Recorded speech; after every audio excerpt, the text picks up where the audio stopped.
Problema sa ano, walang problema sa system. A coach kasi has different system eh. 'Di ba? Kahit naman sa stage minsan yung triangle, okay naman 'yan. Panahon nila Phil Jackson, ginawa pa nga sa minsan sa ano 'yan eh, sa Olympics 'yan eh.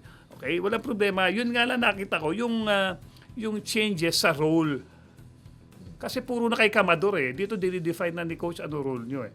So, dapat ang international basketball, it's not more of offense, it's the defense eh. Di ba? Defense na malakas ang ano, ipapapara mo kataw mo sa mga bagat. At the same time, hindi nawawala yung shooting touch mo. Kaya minsan, pag napapagod ka, nawawala yung kumpiyansa mo. Correct. Agree ako. Nawawala yung legs mo. Siyempre, nanginginig ka na, pagod. Nanginginig ka na. Tapos Iba the pressure pa sa mga tao. Kasi tinitingnan nila yung laro mo sa... Yung nakikita nila. Hinahanap Eh, nila bakit yun. pag nado sa mother team na, ang galing, dito, wala. Ganun ang magkambing ang Ganun ang compare. mga tao. Hindi na, yun, di ba?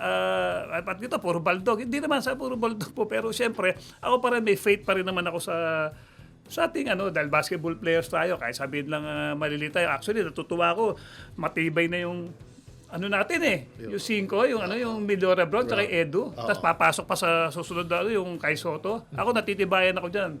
Okay? The guards, okay lang. Okay, yung ito lang, yung 3-2. Yan. O hanggang 1, 3-1. Eh, yun ang kailangan nilang i-improve yung paano sila didepesa at the same time makaka-opensa. Okay? Kasi ang basketball ay dalawang bagay.